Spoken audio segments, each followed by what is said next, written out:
Three, two, one. Assalamualaikum warahmatullahi wabarakatuh. Selamat pagi adik-adik. Bagaimana kabar adik-adik hari ini? Alhamdulillah sehat. Alhamdulillah kalau kita semua dalam keadaan sehat.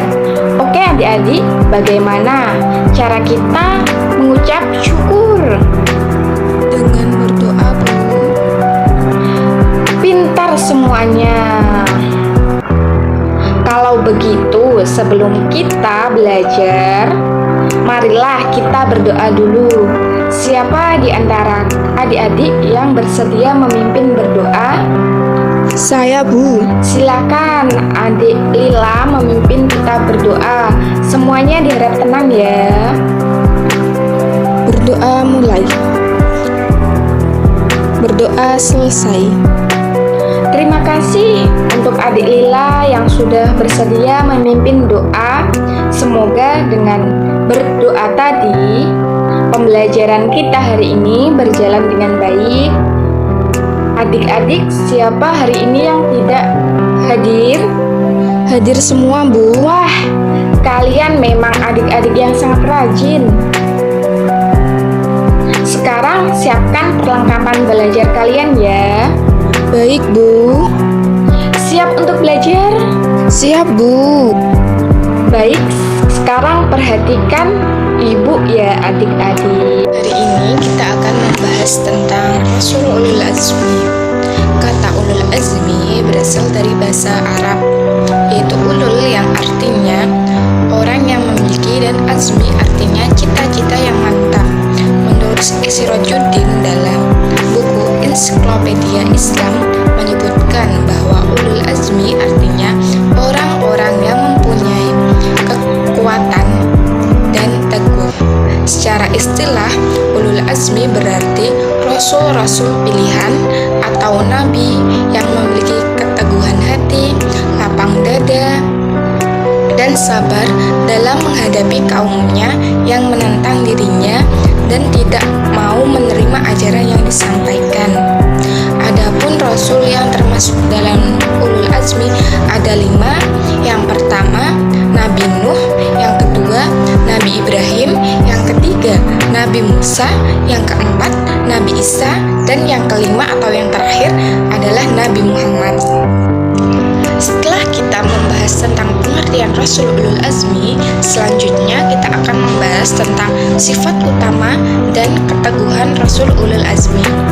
Rasul-rasul yang termasuk dalam kelompok Ulul Azmi adalah orang yang memiliki ketabahan atau kesabaran yang luar biasa dan mempunyai ketetapan atau keteguhan hati sekalipun dengan susah payah dan sangat berat dalam menegakkan syariat Allah, sehingga kesabaran mereka diuji oleh Allah. Yang pertama kita akan membahas tentang Nabi Nuh berdakwah selama kurang lebih 950 tahun. Tetapi umatnya yang beriman hanya ada sekitar 80 orang saja. Tentu jumlah ini sangat tidak seimbang dengan lamanya ia berdakwah. Sampai akhirnya azab Allah didatangkan berupa banjir yang sangat besar dan menenggelamkan semua orang yang tidak beriman, termasuk istri dan anak Nabi Nuh. Yang selanjutnya yaitu Nabi Ibrahim.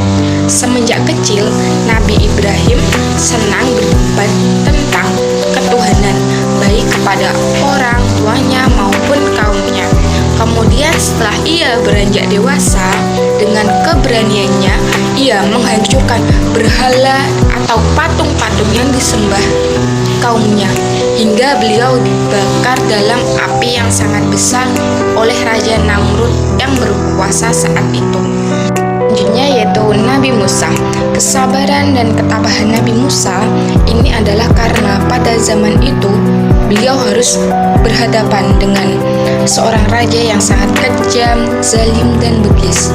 Lebih dari itu, ia juga mengaku Tuhan. Ada yang tahu siapakah raja itu? Raja Fir'aun. Ya, betul sekali. Raja itu bernama Raja Fir'aun. Yang selanjutnya yaitu Nabi Isa.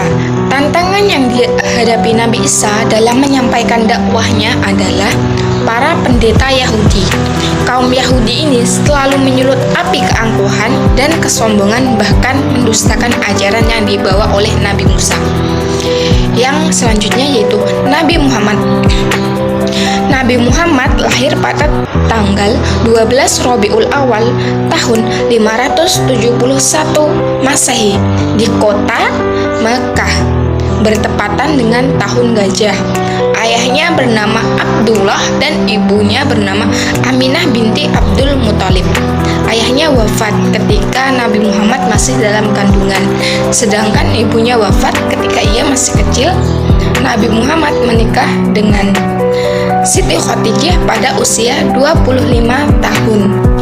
Rasul Ulul Azmi ini dapat menjadi inspirasi bagi juru dakwah masa kini maupun yang masa akan datang.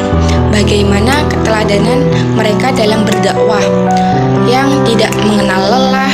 Mereka selalu menyeru umat di siang maupun malam, penuh kesabaran dan ketabahan, sambil terus berdoa dan memohon pertolongan kepada Allah, baik untuk mereka sendiri maupun untuk kaum mereka masing-masing.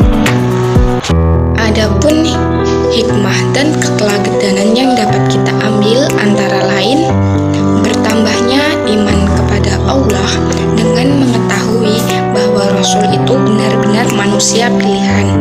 Yang kedua, sabar dan tabah melaksanakan perintah Allah dan Rasul-Nya serta menjauhi segala larangannya. Yang ketiga, bersyukur kepada Allah atas segala nikmat yang telah diberikan. Yang keempat, ikhlas menerima segala ujian dan cobaan yang kita alami. Yang kelima yaitu mempercayai tugas-tugas yang dibawa untuk disampaikan kepada umat. Untuk tugas hari ini silakan kalian kerjakan halaman 20 sampai 23. Berhubung waktu pelajaran hari ini sudah habis, maka saya akhiri untuk pertemuan hari ini. Sekian dari saya, kurang lebihnya mohon maaf. Wassalamualaikum warahmatullahi wabarakatuh. Jangan lupa tugasnya untuk dikerjakan. Tetap semangat.